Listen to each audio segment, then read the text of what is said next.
We're about to look into the pages of the first continuous recorded history of mankind in the book we call the Holy Bible.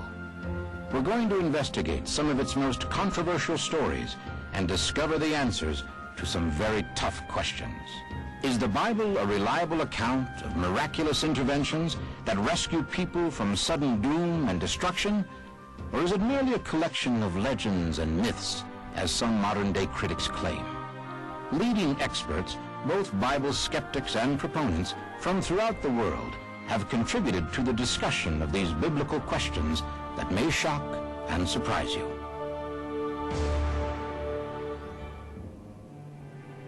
Is this the burial cloth that covered the crucified body of Jesus as it was laid in the tomb? Is this cloth a silent witness to the greatest event in history, or is it a fraud?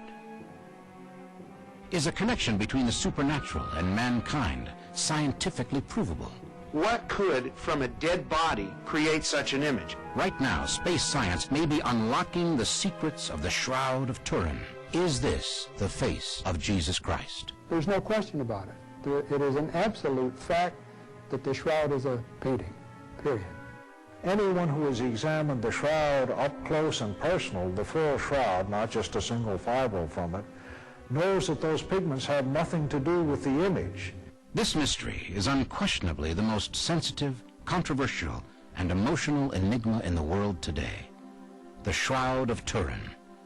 Is it the burial cloth that covered Jesus Christ when his crucified body was laid in the tomb? And if it is not, what is it? The modern investigation and controversy over the shroud began in 1898. A gifted amateur Italian photographer, Segundo Pia, was allowed unprecedented permission by the King of Italy to take the first photograph of the shroud. When it was spread out for display, Pia was disappointed on seeing that the image on the cloth was extremely faint. But what he caught on his two glass photographic plates stunned the world. It showed that the image on the cloth itself was photographically negative. Consequently, the faint, almost ghost-like images on the shroud appeared in reverse on his camera plates, making them a positive image. It was the first time in history that the likeness could be seen in full, majestic detail. It measures 14 feet 3 inches long by 3 feet 7 inches wide, which includes a hand-sewn seam added at an unknown date. These full-length dark lines are scorches from the fire that nearly destroyed it in 1532. The diamond-shaped patches cover holes resulting from that fire. On both sides of the shroud, we see markings of a vicious flogging from the neck to the calves of the legs. There appear to be markings of wounds that would indicate the man had something with many sharp points pressed onto his head. On the back view, we see shoulders that are badly bruised, as though from carrying something heavy. Nail wounds through the wrists and feet, a distension of the thorax, all of which would seem to indicate death by crucifixion, exactly as the Gospels describe the suffering and death of the man Jesus. For at least 6 centuries, millions of people have continued to believe that this is the burial cloth of Jesus Christ. Several studies have also given support to this belief. Some of the best scientists in the world have observed this image, measured, studied it, and still have no explanation for how the image was formed. What could, from a dead body, in rigor mortis, in a cloth, create such an image? I feel that the radiation that made the image was a direct result of the resurrection. It's basically some form of natural phenomenon, or some people might say supernatural phenomenon. Whatever energy may have created the shroud image is certainly beyond our ability to duplicate at this time. However, there is some academic opinion which insists this cloth is nothing more than an elaborate medieval fraud. It is an absolute fact that the shroud is a painting, period. When I started working on it, I expected it to be real. I was hoping it would be real. I can't argue, however, with the microscope. The shroud shows no particles resting on the image fibrils. This proves the shroud could not have been produced by artist pigment. The shroud image is made from tiny fibers that are 1/10 the size of human hair. And the picture elements are actually randomly distributed like the dots in your newspaper photograph or magazine photograph. To do this, you would need an incredibly accurate atomic laser. This technology does not exist.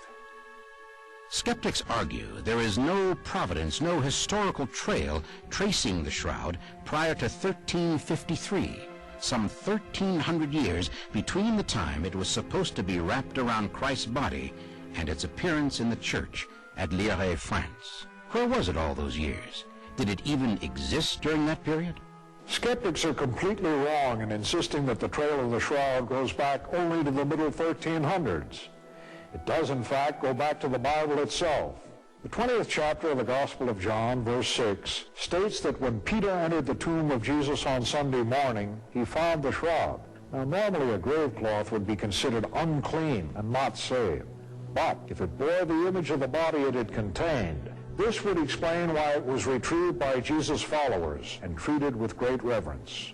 In fact, a 4th century Syriac manuscript tells us the king of Edessa, a man called Abgar, was cured of leprosy when he received a cloth from a disciple named Jude Thaddeus that had upon it the image of Jesus' face. Probably for disguising the burial cloth, the shroud was placed in a specially made container with gold latticework, and when folded upon itself 4 times, only the image of the head would be seen. And again, for the sake of protection, the caretakers of the shroud did one other thing. They began to refer to it as the mandilion, a Greek term meaning simply towel. The creation of the mandilion is a most important event. Up to the time of its exhibition in Edessa, 300 years after the crucifixion, there were no realistic pictorial representations of Jesus Christ. With the appearance of the mandilion, the pictorial concept of Christ changed drastically from a beardless youth, like the Greek god Apollo, to what has become the universally accepted version today. There is no doubt amongst experts that what is known as the mandilion of Edessa was a prototype for all the pictorializations of Christ from that day to this. This early encaustic icon of Christ, produced about 550 AD, and presently located at St. Catherine's Monastery at the base of Mount Sinai, is a highly accurate image derived from direct observation of facial image on the Shroud of Turin. It has approximately 250 points of congruence with the Shroud image. In the court of law, it takes only 45 to 60 points of congruence to establish a positive identity of the same face. Such congruence points include a small tear from the left eye, chap marks on the lips, and even the image of flowers around the head. This icon shows that the Shroud image was well known at the time and believed to be an authentic image, and hence was used by the iconographers of the Byzantine period for their artistic productions from the 6th century on. The shroud, or mandilion as it was now called, was apparently lost and forgotten until a flood devastated the city of Edessa. It was rediscovered in a niche above the city's west wall. It was returned to a place of veneration where it remained until 944, when the Byzantine emperor sent an army to bring it to Constantinople. We know from Byzantine records that a great celebration and parade accompanied its entry to Constantinople on August the 15th, 944 AD, and it was once again revered as the true and miraculous image of Christ. In 1204, European knights of the Fourth Crusade stormed and sacked the Christian city of Constantinople. Dr. Scavone goes on to say that a French knight, Robert de Clary, wrote that he had seen the shroud with the figure of Christ on it, but that after the city fell, the shroud mysteriously disappeared. Many experts believe that the shroud was carried off in secret by the powerful Knight Templars. Then, later when the French king viciously crushed the order of the Templars, one royal knight, Geoffrey de Charnay, took the shroud into hiding in his own castle. And all the Knight Templar martyrs died without revealing the secret. However, 2 recently discovered documents state that the shroud was carried to Athens in 1205 by a prominent knight of the Fourth Crusade, Othon de la Roche. Then in about 1353, a distant descendant of Othon, Jean de Vergy, married Geoffrey de Charny, the first certain owner of the shroud at Lire. A pilgrim's medallion from about 1356 shows the family crests of Vergy and Charny side by side below the twin image of the shroud, and this suggests an equality of ownership between them. Geoffroy de Charny endowed the collegiate church at Lire and gave into its keeping the artifact we now call the shroud. 60 years later, the de Charnys reclaimed the shroud, and for another 34 years, Marguerite de Charny's granddaughter refused to return it to the church, even under the threat of excommunication. Finally, and probably for financial reasons, Marguerite transferred ownership of the shroud in 1452 to the royal family of Italy, the Savoys. In 1532, fire in the Savoy Cathedral at Chambéry in France damaged the shroud. In 1578, the Savoys established their capital in the city of Turin and took the shroud with them, where it remains till this day. After 1580, the shroud was rarely exhibited to the public, and then only for short periods, some 11 times in 400 years. Some of the most critical opinions regarding the shroud's authenticity, both past and present, have come from Christian churchmen, beginning with a French bishop in the medieval year of 1389. Catholic Bishop Pierre d'Arcy was disturbed to hear that the shroud was being exhibited at the collegiate church at Lire as a true relic. Diligent inquiry and examination by my predecessor, Bishop Henri de Poitiers, discovered out the fraud. The reputed relic was nothing but a piece of common cloth, cunningly painted. Bishop de Poitiers had a full confession from the culprit painter himself, for which he immediately ordered a withdrawal of the false relic from public viewing. The reputed Bishop Darcy letter has never been proved genuine. None of the copies of the Darcy letter that we have is signed or dated. There's also no proof that the Pope ever saw it or that it was even delivered to him. The Darcy's memorandum could not be introduced as evidence in a court of law because it is neither signed nor dated. There's no evidence that it is in the handwriting of the bishop that is purported to be. It is simply estimated that it is from about 1389. The artist or forger is not named. There is no transcript of any sort of official investigation. And besides, no trace or hint of identity has ever been found of the artist, who, if he ever made the image on the shroud, would have belonged among the ranks of Michelangelo, Da Vinci, and Raphael. The image on the Shroud of Turin is negative, meaning that the lights and darks are reversed from the way we would normally see with our eyes. Assuming that the shroud were manufactured in the 14th century, it would mean someone would have to have conceived of the concept of photography approximately 650 years before it was invented. I don't think so. If the shroud is a fake, it is probably the most astonishing fake of all time. If it is genuine, then it is arguably the first visible evidence of Christ's crucifixion and may literally be a photographic record of his resurrection. In 1973, the shroud was brought out for a brief examination by a group of European scientists. Among them was the late Dr. Max Frey, a Swiss criminologist and one of the leading experts in dust and pollen analysis in the world. Dr. Frey almost single-handedly developed a technique to determine where criminals had been by testing samples of dust and pollen from their clothing. Max Frey was a friend of mine and a very good criminalist, and did a lot of work on the shroud with the same sort of tapes that we used.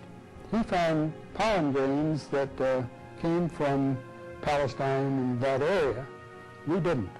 On our examination of the shroud, we found very few pollen grains, an average of maybe 1 per square centimeter. At first, Dr. Frey's objective was simple.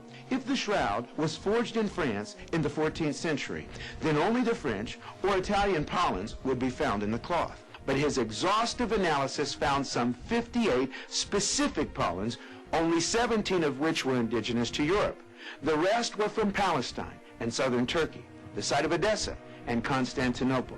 And this meant that the shroud had been in these places at some time in its history. We admitted the presence of other objects on the shroud besides the body, and that we found, to our astonishment, the highly accurate images of many flowers. There are actually many hundreds of these, but we're able to identify 28 species of these flowers with what we feel a good degree of accuracy. The importance of this is that these flowers all grow either in Jerusalem or within 12 miles of Jerusalem. In addition, the pollens of 25 of these flowers, of the 28 that we found, have also been identified independently on the shroud.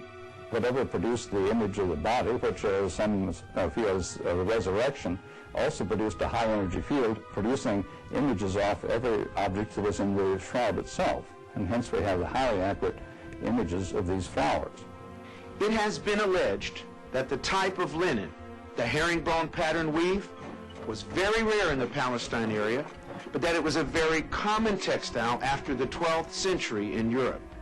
This is simply not true.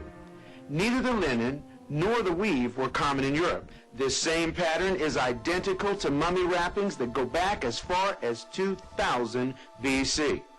Joseph of Arimathea was a wealthy man who received permission from Pilate to bury Christ's body. It is not unlikely that when he gave his tomb for the burial of Christ, he may have also used expensive Middle Eastern linen grave clothes that were intended for his own burial.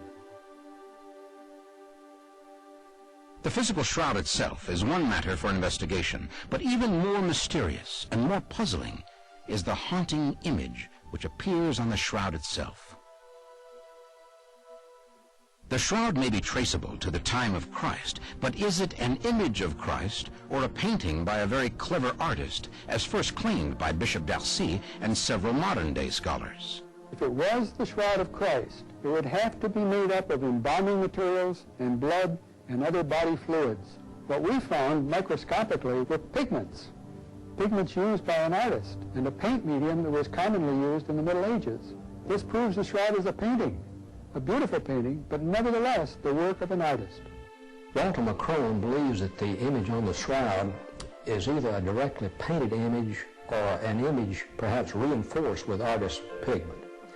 One of the pigments he's identified is iron oxide, using optical microscope techniques, but an X-ray fluorescence scan of the entire shroud shows no more concentration of iron in the image areas than there is on the cloth itself. I don't believe the theory because there is so little pigment shown in the image areas on the shroud, and the image itself only consists of degraded cellulose fibrils, which have a yellowish color as viewed by the human eye. No one has ever disputed the fact that he found real paint pigment on there, but it comes from the fact that when artists made copies of the shroud, they touched it to the shroud to gain sanctity for their creations. The artist did an excellent job of creating an image that looks to be pretty much anatomically correct. You can find fault with it, the length of the fingers and the length of the arms, but still, artists, even 500 years ago, were able to paint figures that are anatomically correct. To help determine the possibility of whether the shroud image is a painting, we asked Hungarian physicist and internationally known monumental artist Dr. Isabel Pizik, who has studied artist depictions of Christ from the 1st century to the present day. She has also painted over 450 monumental-sized paintings of Christ and other biblical scenes. The professional arts do not think that the shroud could possibly be a painting. There are certain paradoxes which the professional artist can see looking at the shroud, which cannot be explained and which a professional artist could not have been doing today, yesterday, or in the Middle Ages. The TURIN shroud absolutely does not exhibit any kind of outline. About 92 different scientific and scholarly disciplines also testified that the TURIN shroud cannot be a painting. If we were to believe the image on the shroud is a painting, the artist would have had to paint it with a 20-foot-long brush. The image is not even discernible much closer than that distance. If you can't see the image up close, how could you possibly paint it up close? The experts contend that the molecular paint traces found even in the unimaged shroud areas are simply dust particulates acquired over the years. Equally, they argue the unique effect on the fibril surfaces cannot be produced by any known paint, and far more resemble a radiation burn than any kind of intentional coloration. The shroud is definitely not a fake or a fraud. Many of today's most distinguished scientists are convinced the shroud is genuine. These scientists not only believe in its authenticity, but they also believe the weight of scientific evidence supports their beliefs. Since 1977, when the people at Los Alamos National Laboratories first put the shroud into a VP8 analyzer, this instrument has become associated with shroud research. The shroud photos taken in 1931 by Giuseppe Honoré were analyzed on this equipment. Many people have sent me images to compare to the shroud. The VP8 analyzer can clearly distinguish a man-made picture from the real shroud image. The slope of a man-made picture is uniform, and it rises to a fixed plateau. From supermarket art to the world's masterpieces, no painting possesses true three-dimensional qualities, and the VP8 analyzer clearly proves it. The slope of the image on the shroud is varied and agrees with the shape of a real face. We found that in the shroud's image, there is encoded three-dimensional information, which an artist could not have put there. A particularly sensitive point of discussion with scientists on both sides of the issue centers around what is said to be bloodstains, according to Dr. John Heller and Dr. Alan Adler. The question is, are the stains actually blood? And if they are, how did they get there? Heller and Adler reported blood. Whether they found blood, I'm not so sure. They had the same tapes that I had. I had more of them, but they had some as well, and they reported blood. I tested for blood, maybe not by 15 different tests, but by at least half a dozen. I found no blood. I will say categorically there is no blood on the shroud, period. According to medical physicist Dr. John Heller and blood specialist Dr. Alan Adler, when paint is x-rayed, it shows up quite unequivocally. But these x-rays of the shroud do not show the blood spots, which means that the blood could not be paint. They determined not only that the markings on the shroud were indeed blood, but blood highly loaded with bilirubin, a biopigment that would only show up if the dead man had been jaundiced or severely and traumatically beaten. On the other side of the ocean, and working independently of Heller and Adler, the noted pathologist Pierre Ben Ballon came to the further conclusion that the blood spots on the shroud were human and of the type AB. But even if it has been scientifically proven that the image is not a forgery and that the blood is indeed real, what proof is there that this linen cloth is the burial shroud of Jesus Christ? Could a modern forensic pathologist be able to tell anything from an examination of the shroud? Dr. Robert Buckland is a former coroner and forensic pathologist from Los Angeles County. He is well acquainted with images of violent death and is able to tell us much about the shroud from life-size photographs of it. This is the body of a 5-foot, 11-inch Caucasian male weighing about 170 pounds. On the head, there are blood flows resulting from numerous puncture wounds on the front, the back, and the top of the head. There is a swelling over one cheek consistent with a beating. The right wrist is covered by the left hand, but there is a puncture wound in the left wrist consistent with a crucifixion injury. The classical, artistic, and legendary portrayal of nails through the palms is incorrect because the structures in the hand are too fragile to hold up the weight of a man of this size without tearing free. There are streams of blood running down both forearms, originating in the wrist areas and controlled by gravity, so the blood flows toward the elbows with the arms elevated and outstretched. On the back, there are more than 100 lesions which appear to be scourge or whip marks. Historians have indicated that the Romans used a whip called a flagrum. This implement had 2 or 3 thongs, and at their ends were pieces of metal or bone which looked like small dumbbells.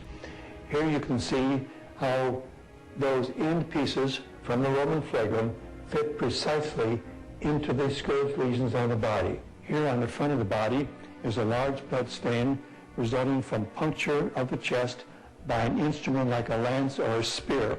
This weapon penetrated the thoracic cavity through the pleural spaces and into the heart.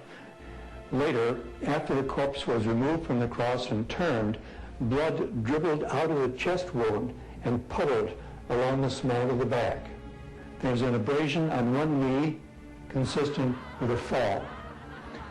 Finally, a spike has been driven through both feet and blood leaked from those areas and a stain in the cloth. The evidence of a scourged man who was crucified and who died of postural asphyxia and cardiopulmonary failure is clear-cut.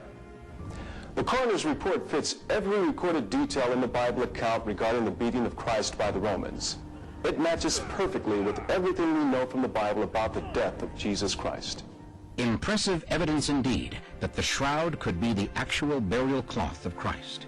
Even more evidence favoring the shroud's authenticity was forthcoming.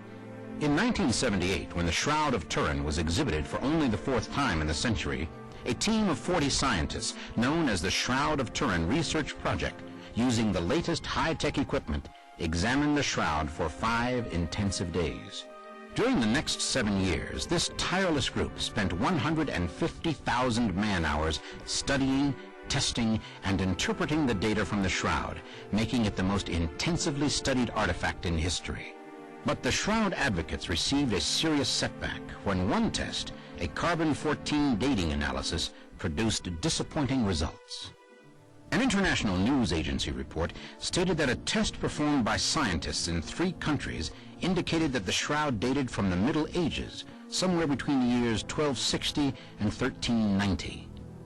The radiocarbon dates that we obtained clearly put the shroud in the Middle Ages. Carbon-14 is never used as a sole litmus test, and yet the mood of the day seemed to accept the dating without question, and the press leaped to unwarranted conclusions. Carbon-14 dating is far from an exact science. Freshly killed mollusks show they have been dead for 3,000 years, while bristlecone pine, the oldest trees on Earth, always date too young by 2,000 to 3,000 years. 3 labs were selected to perform the Shroud carbon-14 dating test. They were given 3 linen control samples, samples of a known age, to test the accuracy of their lab testing. One sample was a piece of bull mummy linen, the oldest of the samples and already known to be from 3000 BC. The 3 lab results varied from 3440 to 4517 BC, a variance of 1100 years. On the other samples, the range of error was from 439 to 1500 years off. And the testers defended these errors as due to contamination of the samples. But after extensive retesting, the oldest bull linen sample was still some 1,000 years off. They really only tested one area. As one guy put it, they didn't do 3 tests. They did 1 test 3 times. There are simply too many variables that can affect the test results. And besides, the shroud sample takers and their labs violated 14 scientific protocols that were established to ensure test accuracy. Therefore, the results of these shroud tests must be considered suspect. There are literally thousands of pieces of scientific data which support the conclusion that the shroud is not a fake or forgery. However, only one piece of evidence, the carbon-14 dating, indicates the shroud is of medieval origin. In my professional opinion, the authenticity of the shroud could be proven in a court of law beyond a reasonable doubt. With more than 50 extensive scientific peer tests and studies performed on the shroud, the preponderance of evidence favors authenticity. If only the carbon-14 dating enigma could be resolved, we might know for sure. In the Russian capital city of Moscow, the answer to this enigma is believed to have been found. Recently, Dr. Dmitry Kuznetsov, an expert from Moscow specializing in physical-chemical research methods, challenged the carbon-14 medieval dating of the shroud. First, Kuznetsov discovered when flax, the linen material of the shroud, is manufactured, certain elements of the original plant, namely waxes and fats, are driven out. This causes the remaining fibers to have a misleadingly high carbon content. Additionally, by duplicating the environment of the 1532 fire in which the shroud was severely damaged, Kuznetsov demonstrated the fire also altered the shroud's carbon-14 content by increasing it. As a result, Kuznetsov claims that the recalculating of the data of the 1988 carbon-14 test based on the 2 pieces of new information establishes the shroud's age at no less than 1900 years, the exact time of Christ. The Shroud of Turin appears to be a genuine burial cloth from the time of Christ, but it is the image on this cloth from which the final judgment will have to be made. What made it? Whose image is it? How did it get on the cloth and remain still visible after more than 1,000 years? Whatever the mechanism for forming the image on the shroud, it had to occur in a short period of time, act in an up and down direction, and produce an image intensity determined by the distance between the cloth and the body. One of the theories which seems to satisfy these characteristics is a coronal discharge similar to Kirlian photography or lightning. One scientist said it's like every pore of the body suddenly fired a miniature laser beam for a split second of time. And so I'm sure that there's some power, some explanation that defies our current understanding. And I believe that when the body of Christ was raised to that multi-dimension that scientists call in space, that there was a little extra burst of radiation that marked the shroud. Just maybe God did leave behind a document of the resurrection.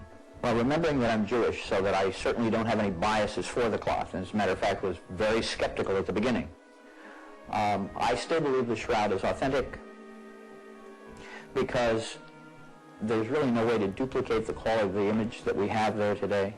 If you have faith, you don't need the shroud, and if you don't have faith, it's questionable whether you'll be convinced by it.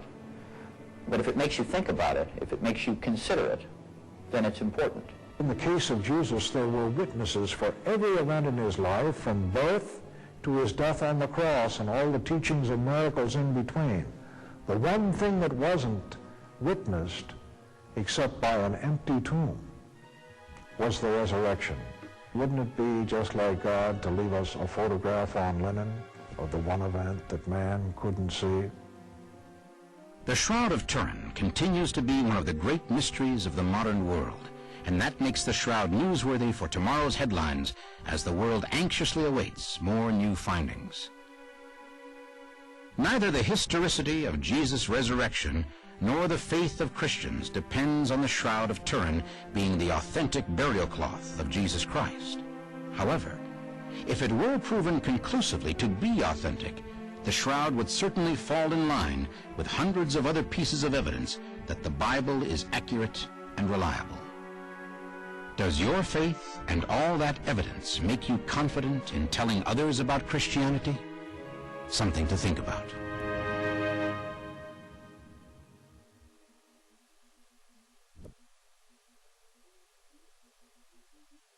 Here's a sneak preview of what's waiting for you in your Ancient Secrets videos, and in the two companion books, Ancient Secrets of the Bible and The Incredible Discovery of Noah's Ark. The Battle of David and Goliath. Could a primitive sling really overpower a trained warrior the size of Goliath? Is there any evidence that a race of giants ever existed? Explore these answers in The Battle of David and Goliath, Truth or Myth. Samson, a strongman hero or legend? Don't miss startling new evidence that puts the familiar story of Samson and Delilah in an entirely new light. Watch Samson, strongman hero or legend. The Exodus, the most challenged account in Scripture. But you'll see proof that the Bible's claims are true in the video Moses' Red Sea Miracle. Did it really happen? The Walls of Jericho. Be there when trumpets are raised and see what and who archaeologists have recently unearthed beneath Jericho's shattered ruins in The Walls of Jericho. Did they tumble down? Sodom and Gomorrah, destroyed by fire from the sky? Could it have happened? Discover the truth in our exploration of Sodom and Gomorrah, legend or real event. Moses' 10 Commandments, the most treasured relics of a mighty nation, the very words of God, lost in the dust of history. Or are they lost? Find out in Moses' 10 Commandments, tablets from God. The Fiery Furnace. Anyone thrown alive into a blistering hot furnace faces certain death. Join 3 prisoners as they challenge the flames in the Fiery Furnace. Could anyone survive it? Noah's Ark. Could history's largest wooden ship survive the surging waves and currents of a global flood? See solid, scientific proof that God's design was absolutely watertight in Noah's Ark, fact or fable. The Genesis worldwide flood. Was there a worldwide flood as the Bible describes? Would Noah's Ark have been able to weather such a massive deluge? A flood that some skeptics claim never happened at all? Here's compelling evidence that the flood not only did happen, but it happened precisely as described in the Bible. See amazing proof. In Noah's Ark, was there a worldwide flood? Ark discovery. Entombed high on a mountaintop in eastern Turkey is a 5,000-year-old wooden ship with stalls and cages on board. Is it Noah's Ark? Have the remains of this ancient vessel really been uncovered? Join us as we explore the icy slopes of Mount Ararat and see for yourself, in Noah's Ark, what happened to it. The Tower of Babel. Can all the races and languages of the world really be traced to this one tower, this one moment in time? You'll find out in the Tower of Babel, fact or fiction. The Ark of the Covenant, the most treasured relic of a mighty nation. Did it really disappear? A group of rabbis claimed to have found the Ark during a 1981 excavation. But is that possible? Consider these possibilities in the Ark of the Covenant, lost or hidden away. The Shroud of Turin, revered by the faithful and denounced by skeptics. At last, it is scientifically analyzed. Is this the burial cloth of Jesus? Decide for yourself as you view the Shroud of Turin, fraud or evidence of Christ's resurrection. For exciting Bible drama, new insights into Scripture, the Bible's thorniest questions answered by leading experts, compelling scientific demonstrations, quality entertainment you'll turn to again and again, for renewing the faith of friends, family, and church members. It's the award-winning Ancient Secrets of the Bible Collector Series videos and the 2 companion books, Ancient Secrets of the Bible and The Incredible Discovery of Noah's Ark. Ancient Secrets videos and books. See them, read them. You'll never view the Bible in the same way again.